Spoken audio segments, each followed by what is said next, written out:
So picking up on the last couple of slides on alkylating agents, we were talking about DNA and how DNA damage can lead to the death of cancer cells. And so alkylating agents are one form of chemotherapy that can be used to damage DNA, thereby killing off the cancer cells. And so in this slide right here, this one shows one example. This is just one example of an alkylating agent and how it works. Now, from our previous lecture and from prior experiences, you know that DNA is composed of 4 nucleotides, A, G, C's, and T's, and we learned that A's always like to bind to T's and G's always like to bind to C's. Well, in this example, the targeted nucleotide is the guanines. And so that's what's shown over here, and I'll box that. This is just showing a close-up of a GC pairing, where it's just we're not seeing the whole nucleotide, we're just seeing the bases. On the left, we see the C, the cytosine, and you can see that letter C there. And then on the right-hand side is the G, and it's the G base that's targeted in this example. And the arrow here points to the actual location on the guanine base that actually is targeted by this drug, by this alkylating agent. And what it does is it puts on what are called alkyl groups, but for our discussion, and you can see the word right here in this little couple of sentences down below the figure, it's going to put on alkyl groups, where to us it's just basically it's going to put on a couple of carbons and hydrogens. And that's not normal. It's not normal for carbons and hydrogens just to start attaching themselves to these bases. And so what happens is the body tries to, as in a normal sense, try to fix it. But it can't. And it results in cross-links which start to cause damages in the DNA strand. And so up above here, we can see we start out with a nice double-stranded piece of DNA. But upon alkyl groups being attached to some guanines, you get cross-links. And all that means is there's a connection between two nearby bases in an abnormal way. And when the body tries to fix that, it all of a sudden causes DNA damage to occur. And what they're showing over here are two potential products of this cross-linking.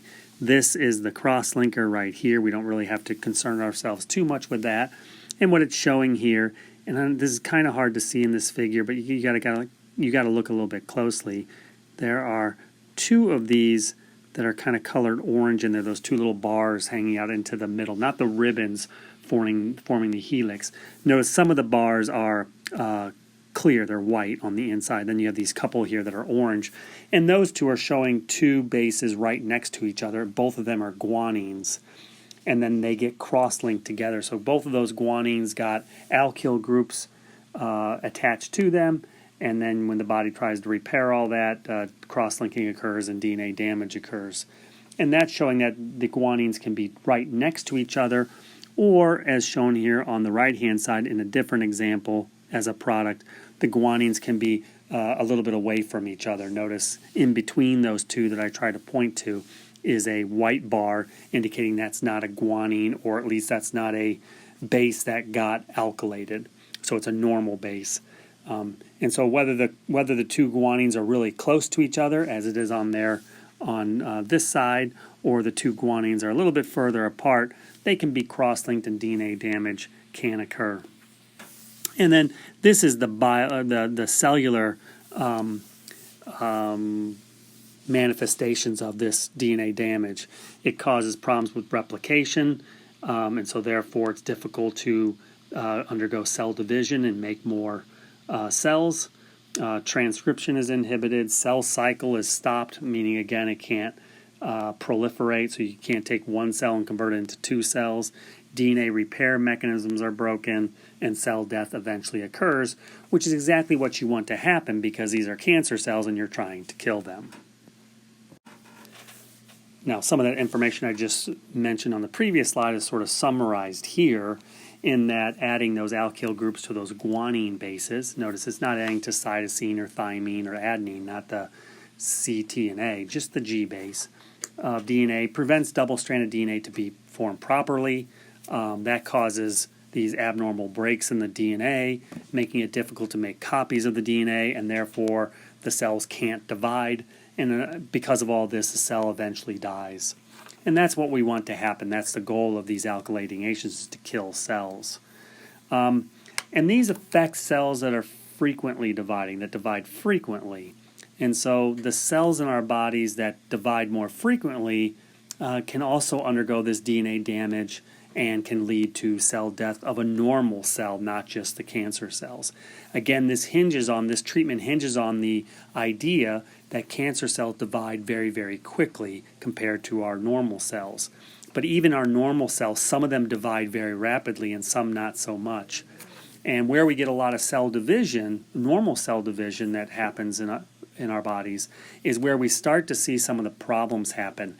And so these alkylating agents can damage normal tissues that undergo cell proliferation at a relatively high rate. And some of the major tissues that do this are bone marrow, because they are constantly making new red blood cells.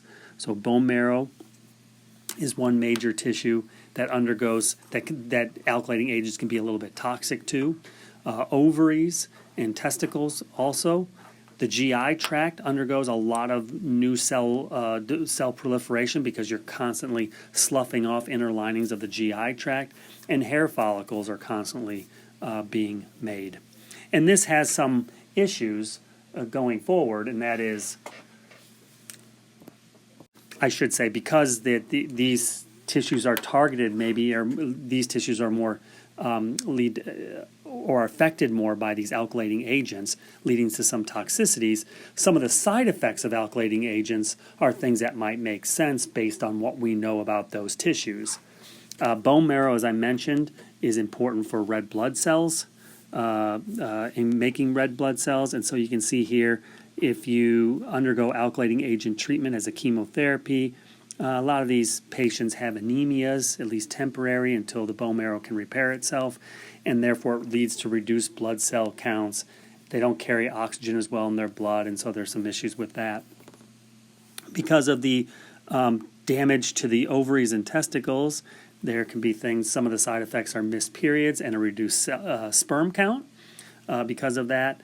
Notice as well the GI tract is a target, and so there's a lot of times seen damage to the lining of the intestines, and that a lot of times can cause some nausea and vomiting. And then a lot of us know of the hair loss in patients that undergo chemotherapy, and that's because of the hair follicles being targeted, damaged, and being destroyed, and so therefore hair can't grow out of those follicles because they have been destroyed from the alkylating agents. Now we want to move into a different class of chemotherapeutics, and that is the anti-metabolites. And so to understand anti-metabolites, we're going to spend a little bit of time just talking about what's a metabolite and processes involved with metabolites and where they come from and why these would be good targets for chemotherapeutics. So what's a metabolite? A metabolite is essentially just the products of the body breaking down or changing a molecule into a different molecule. And I'm going to show you several examples of metabolic pathways that have metabolites in them. But I'm going to start off talking just by an analogy first, and then we'll kind of move into actual metabolites and metabolic processes. And so if we think about the toy, a transformer toy, this is a good example of how maybe we can consider metabolic pathways and metabolites.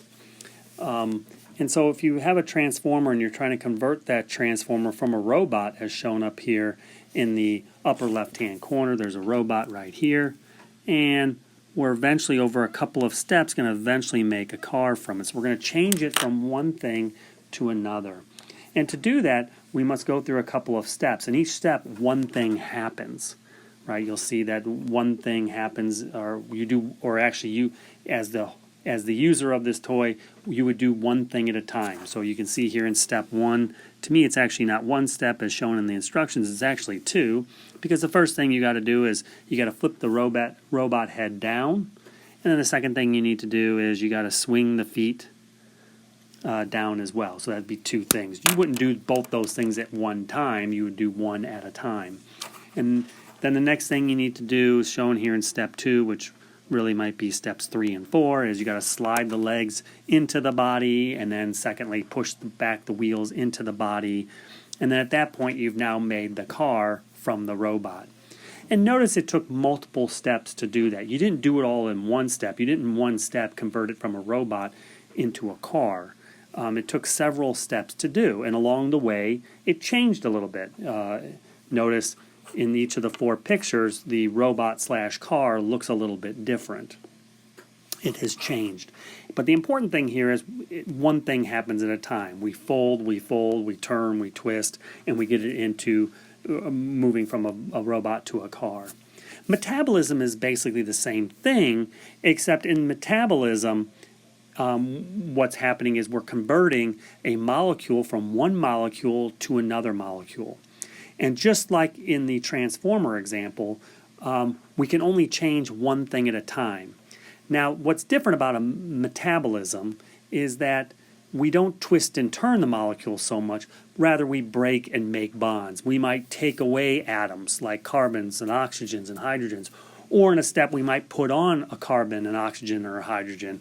And so in metabolism, again, we're not twisting and turning the molecule as much as we are breaking bonds and adding new bonds. Or another way to say it is taking away an atom or atoms, or putting on an atom or atoms. And so that's the changes you would see in metabolism.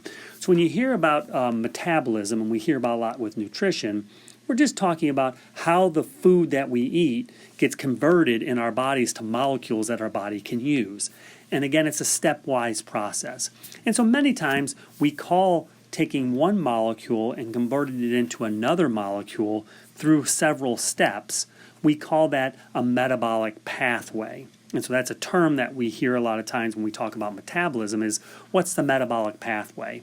We saw the metabolic pathway for the robot being converted into the car, and it took about 4 steps or 4 things you had to do that. Metabolism is something that occurs naturally within us. Metabolism is, again, the idea of converting one molecule into another molecule through a stepwise process. And each of the different molecules that is made after each step is called a metabolite. And so in this picture, in the transformer picture, the original robot might be the initial molecule, and then when we flipped the robot head down, that became a metabolite because it's different than the original. Then when we swung the feet down, we made a different metabolite, and then when we slide the legs into the body, that made a different metabolite, and so forth. And so one metabolic pathway can have several different metabolites. If you've been taught any metabolic pathway, the one you probably most likely were encountered was glycolysis. And so that's a metabolic pathway. It's we get glucose in our diet, which is shown up here at the top. We can see the molecule there in the blue rectangle. It says glucose. That's a molecule we would get in our diet. And our cells love to take glucose and convert it into, as one of its products, pyruvate down here at the bottom. And we can see in this pathway, shown by the circles, the black circles with the numbers in them, is that there's actually 10 different steps involved with that. And you can see down here, we start way at the top when glucose starts. It goes through different reactions to convert glucose into other molecules. And you can see up here at the top, there's reaction number 1 is up there. It doesn't show you all the products of every reaction. It's missing some of them. But down here at the bottom you see reaction 10, and when reaction 10 happens, we make the metabolite pyruvate. And for glycolysis, for glucose to get converted into pyruvate in the metabolic pathway glycolysis, there's a lot of metabolites that are made along the way. And each of those metabolites is used to make the next molecule, the next metabolite. And so our bodies want to make pyruvate, and it can't do it in a single step. It's going to take multiple steps to do it. And each step is going to change something just very, very slightly about the molecule. And so looking here, although we don't see all the metabolites of glycolysis in this picture, we see a lot of them. We can see right here, fructose 1,6-bisphosphates in that box right there. I can see a couple more right here, glycerol 3-phosphate, dihydroxyacetone phosphate, and there's a couple more down here, here. Those are all metabolites. Those are all made during the conversion of converting glucose into pyruvate. And it takes many, many steps where it takes 10 steps to make that complete change. And each step is just doing one thing just a little bit differently. Just to give you an example, let's see if I can erase some of this just to take an example. Over here you can see some structures of molecules of some of these metabolites along the way. There's a structure, there's a structure. If you look at this structure right here, I'll erase the other ones that we're not looking at. And you look at this structure here, one big difference we see is that this phosphate right there gets moved from the end of the molecule to the middle of the molecule.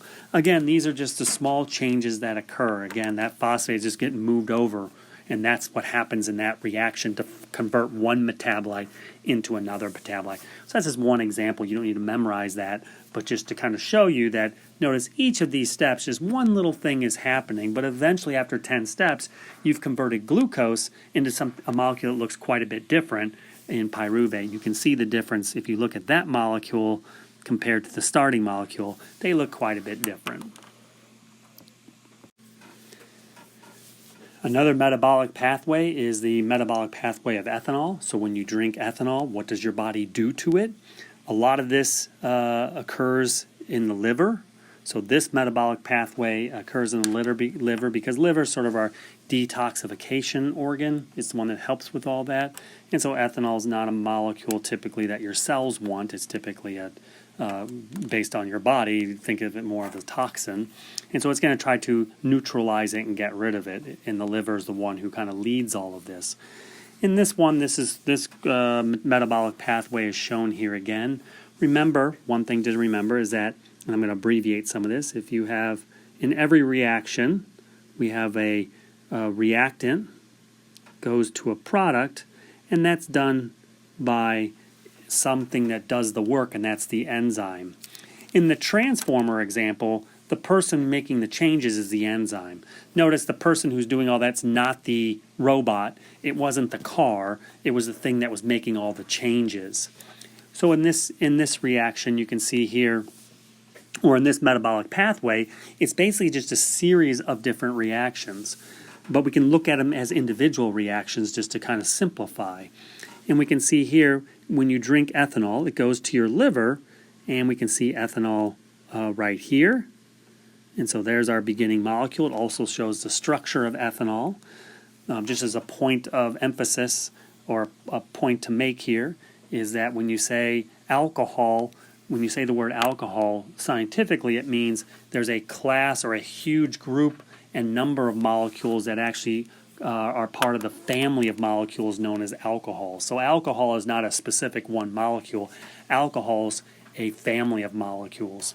Ethanol is what you actually drink. Ethanol is one molecule within the family of molecules, but whether you're drinking wine, a liquor, or beer, when you talk about the alcohol in those, it's ethanol. It's specifically ethanol, and that's what we drink when we talk about consuming alcohol as part of our lifestyle.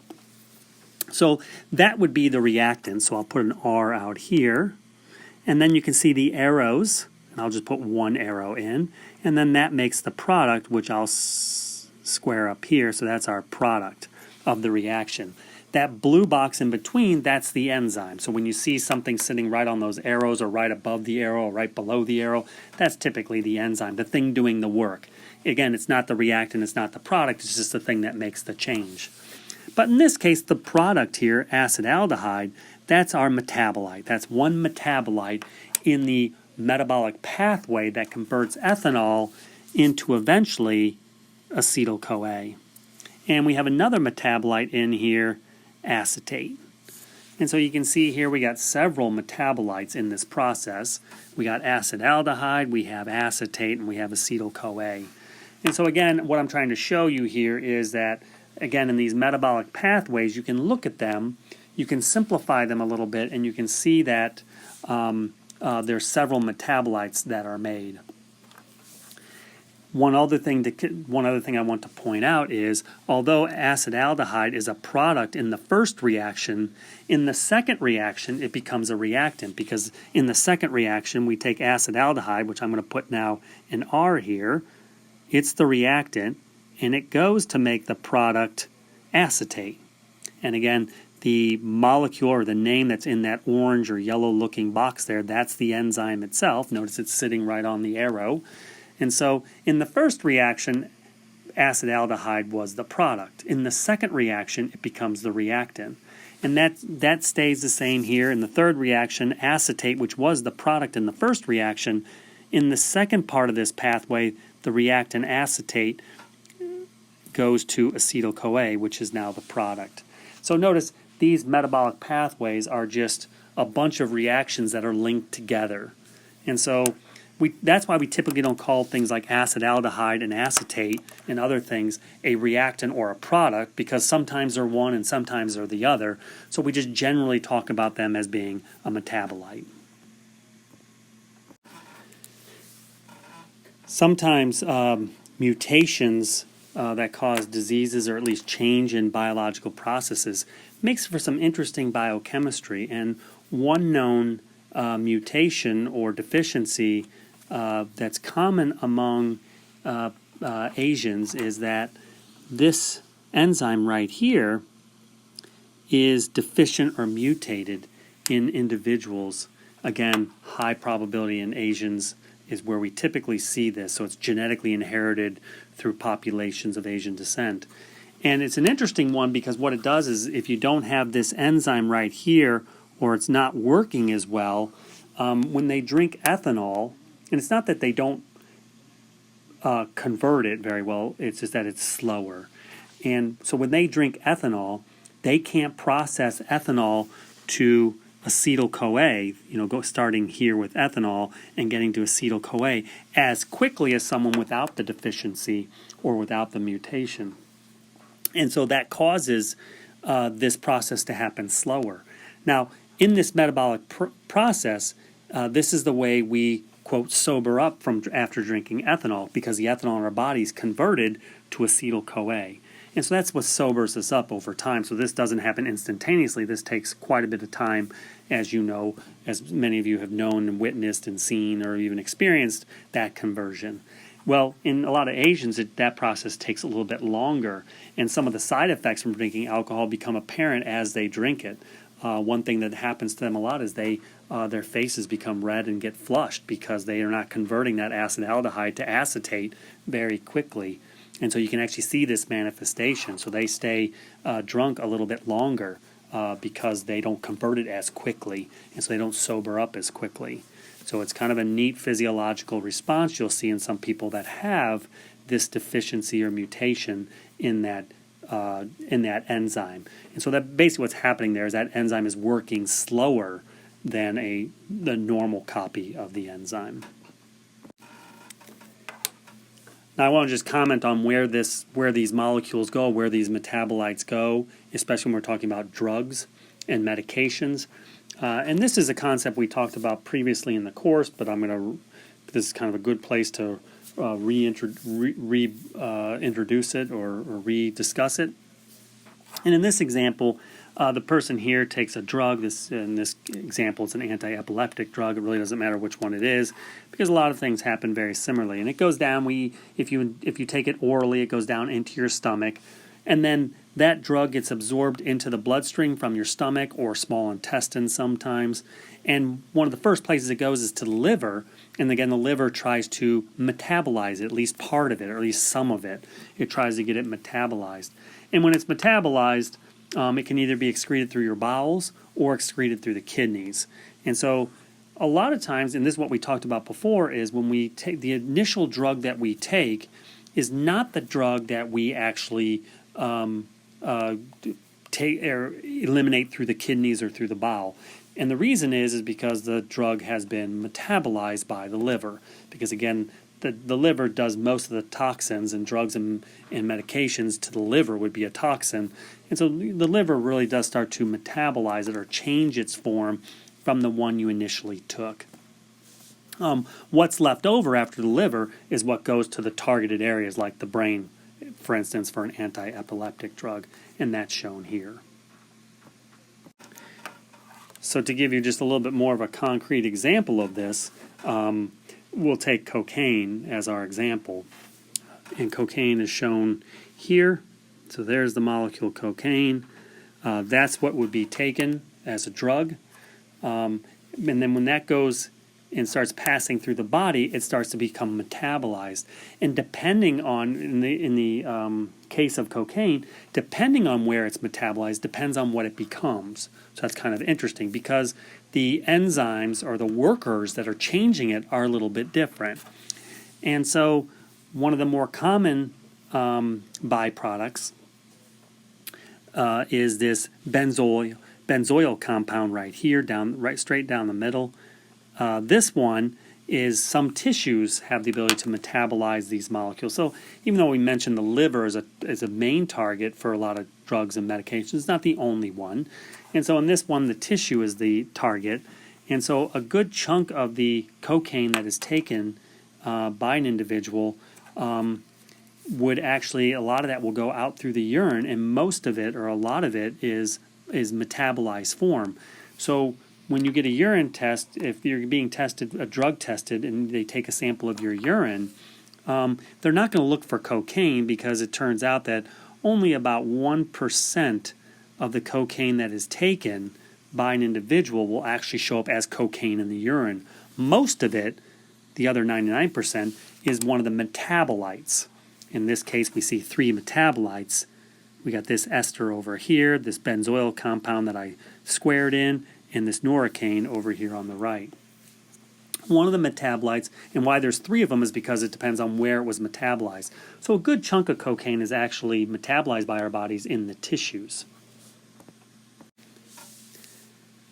This ester compound, where about 30 to 50% of cocaine is metabolized into this compound, which is an ester, that happens in the bloodstream. So that's actually metabolized in the blood. So if cocaine gets into the blood, a chunk of that is converted into that metabolite. And believe it or not, the liver is the one that makes this compound out here, and that accounts for a very, very small percentage of the total amount of cocaine that's metabolized. So the liver actually only metabolizes a very, very small amount or a small percentage of the cocaine. Most of the cocaine is processed and converted into metabolites by in the bloodstream or in some tissues, other tissues other than the liver. But now I hope you can see why that when an individual is drug tested for cocaine and they check their hair or they check urine, they're not looking for the molecule cocaine. They're looking for one of these metabolites, because by that point most of the cocaine has been converted into one of these other metabolites, and each one of them exists because they were depending on where they were metabolized, depends on which one you would get. And so it's the 2 on the left there, the benzoyl compound and the ester. Those are the 2 they're typically looking for because they're in a lot higher quantities than the norocane. So I've added this slide into the presentation just to remind you that we're still looking at chemotherapy, but we're looking at a different class of chemotherapy drugs as we look at these anti-metabolites. And so we're still dealing with the drugs that are used for chemotherapy. And to highlight that on this slide here, there are 3 types of chemotherapy drugs, or classes of drugs for chemotherapy. We're working on anti-metabolites right now, so we're going to look at an example of that in just a moment. But previously we had looked at a DNA-damaging kind of chemotherapy, and more specifically we looked at alkylating, which really were related to platinum as well. So we kind of looked at both of those and talked about both of those previously because those two work together to form DNA damage in our example. So we looked at DNA damaging. We're currently looking at anti-metabolites, and DNA repair inhibitors are not ones we'll actually talk about. But again, those are ones that, just as we saw with the DNA damaging ones, DNA repair inhibitors don't allow the DNA that gets damaged to be repaired. And so that causes DNA damage, which eventually will kill or unrepaired DNA damage, and that will eventually cause cell death. So let's take a look at some examples of antimetabolites and how they work. So the drug we're going to look at is methotrexate. And so that structure is shown over here on the right-hand side. This is the drug. This is the chemotherapy drug. And on the left-hand side, that structure, that's the normal molecule. And so what's going to happen here is that dihydrofolate is a normal, natural metabolite in humans. And I'll talk about its importance in just a moment, but these anti-metabolites are a lot of times, what they do is they make them to look an awful lot like the natural one. Notice those two molecules look very, very similar, although there are a couple of differences between them. And it's those differences that cause problems in the metabolic pathways. And so what it's going to start doing is messing up metabolic pathways, because now all of a sudden the body's trying to use, in this case, methotrexate instead of using dihydrofolate, the natural one, and it causes all of a sudden problems to occur. That all of a sudden the body's like, well, wait a minute, this isn't working right. Something's wrong here, and it can't quite figure it out. And so that's what we're going to see going forward. Now, we're not going to go through all the steps of how dihydrofolate, the molecule, gets metabolized in the body. But this image right here kind of shows us what we need to know. And the important pieces are, we can see that we have dihydrofolate, we see the structure of it, that's the natural molecule. There is a reaction, here's the arrow for that reaction, and it makes the product tetrahydrofolate. It's in the first step of the metabolic pathway. Again, these metabolic pathways can be many steps long. We saw this with glycolysis, it was 10 steps long. This is the first reaction, the first step of the pathway. And the enzyme that does this, where I kind of squared the arrow there, you notice there's nothing above and below it. So in this picture, it doesn't tell you what it is. But above here, I tell you what the enzyme is. And this is the enzyme right here. Dihydrofolate reductase is the enzyme. And that's the guy that would go right on this arrow. You can see it's a big name, so I didn't plop it on top of that arrow. It's just too much. It would be too crowded in there, and so I left it like that. But tetrahydrofolate, the product of this reaction, is not the final molecule. You can see here I've added in a bunch of more arrows, meaning that there's more steps in the metabolic pathway, but I don't really tell you I don't give you any details about it. I don't tell you which enzymes are involved with those reactions. I don't tell you who the products are, except I do go to tell you that the final thing, the thing that we're trying to make, or the body is trying to make, is thymine nucleotide. So when we have dihydrofolate as the initial molecule over here, the goal is to make thymine, the nucleotide. Now remember, that's one of the molecules that we need for DNA. Remember, DNA is comprised of 4 nucleotides, A, G, C, and T. And so we're looking at the pathway to make T. At least we're seeing part of it. A, G, and C also have their own pathways, the metabolic pathways to make them. We're not going to talk about them because the example we're going to use is going to affect this specific pathway. Now, one hallmark of cancer cells, just as a reminder, is that they love to proliferate, right? One cell becomes 2, those 2s become 4, 4 become 8, and this is uncontrolled or abnormal cell proliferation. And the thing we need to remember in that process of cell division or making one cell become 2, right? In this picture down here, we start with a mother cell, and through a bunch of steps, we eventually become, notice there's 2 cells here, we become 2 daughter cells. So we started with 1 cell and became 2 cells. That process is called mitosis. So that's what that means. So if you ever hear the word mitosis, it's just saying we're dividing cells. But one important thing that must occur in cell division is that to make two equal daughter cells, starting with a mother cell, is we must first copy the DNA. And so notice here in this image they have two strands of DNA shown. We can think about those as being like chromosome number 1 and chromosome number 2. So the blue one might be chromosome number 1 and the green one might be chromosome number 2. And before the mother cell splits into two cells, it better make a copy of all that so that each daughter cell gets the same thing the mother cell started with. And so we see this right here. And notice now, before the mother cell divides into two cells, it makes a copy of each of all of its DNA. So it made a perfect replicate, a perfect copy, so that once the cell divides, notice the DNA that's in each of the daughter cells equals what the mother cell started with.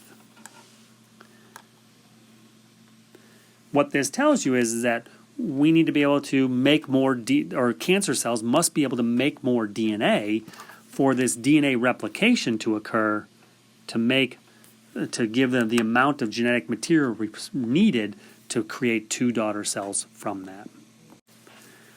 To make more DNA, the cell will need the nucleotides A, G, C, and T. So it's going to need a bunch of those, right? And so down here at the bottom, that's what that's trying to show here. You don't need to know the details of how all this works and comes together. But notice here, if the mother cell is copying its DNA and making new DNA, it will need the pieces, it will need the A, G, C, and T nucleotide pieces and assemble them together into a DNA strand. And so right here, this is the existing DNA strand that the mother cell is starting to make to make a copy. And now the next nucleotide it wants to put on is this one. So notice our current DNA strand is 3 nucleotides long, A, C, T, and we're going to add G onto it. And once it's added on, look at what we get. We have a longer strand, and now it has the original A, C, and T, and it's added on a G. And now notice the strand could continue this process by adding on more nucleotides. And it will continue to add on more nucleotides until it made enough DNA that it has a perfect copy of the chromosomes. And remember, these chromosomes are going to be like 500 million, 200 million nucleotides long. So we're only looking at something that has 3 and added on 1 to make 4. Realize this process will continue over and over again. The important thing for these cancer chemotherapy drugs in this class, or at least the example we're working with, is that to do this and to make more DNA, the cell has to be able to make A, nucleotides, G, C, and T. And it needs to make all 4.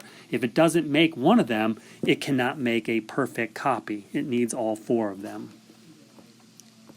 So going back to our metabolic pathway that makes one of those nucleotides the T nucleotide or the thymine nucleotide, this pathway must be intact and working for cancer cells to proliferate.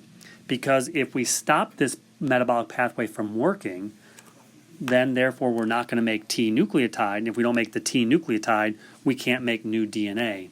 In fact, we could actually, for this to work properly, to stop DNA from being made properly, we could stop not just the T pathway, the T metabolic pathway, but we could stop the G, the C, or the A theoretically. But in this example, we're going to look at how we can stop one of the pathways. And if you stop one of the 4 pathways to make the 4 nucleotides, the cell will not be able to copy and make DNA. So this pathway shown here must be working. This metabolic pathway must be working for cancer cells to proliferate inside the body. And what does methotrexate do? Well, remember I mentioned before, methotrexate is the cancer drug, is the chemotherapy drug that looks a lot like dihydrofolate. And so what happens is this enzyme, the one I have the X through now, this one that we talked about previously, this enzyme who typically likes dihydrofolate and will take dihydrofolate and make a change to it to make tetrahydrofolate, so going from here to here, is what the enzyme typically does. However, if methotrexate is available to the cell, the enzyme that makes that conversion won't recognize the difference. and it will try to convert the methotrexate into tetrahydrofolate. But it can't, because it's a little confused by the methotrexate. So therefore, if it cannot make tetrahydrofolate, guess what that means? That means the methotrexate will never become tetrahydrofolate, so that molecule is never made. Therefore, you never make, and I notice I have all these X's through these arrows, all the other steps of the metabolic pathway, and ultimately the cell never makes the T nucleotide. And if it can't make the T nucleotide, it cannot make more DNA, and therefore the cells can no longer proliferate. And so in this example, the cancer cells cannot proliferate, and so that starts to kill the cancer cells. So with the last two lectures, we've talked about we've given two different examples of drugs, of chemotherapy drugs that target DNA. One of them targeted the guanine nucleotide and ended up causing DNA damage that resulted in this cancer cells being killed. And in this example, the thymine nucleotide pathway, metabolic pathway, was targeted, where the cells cannot make thymine and therefore cannot make more DNA and therefore cannot proliferate. And so two examples targeting two different nucleotides of DNA with two different mechanistic outcomes.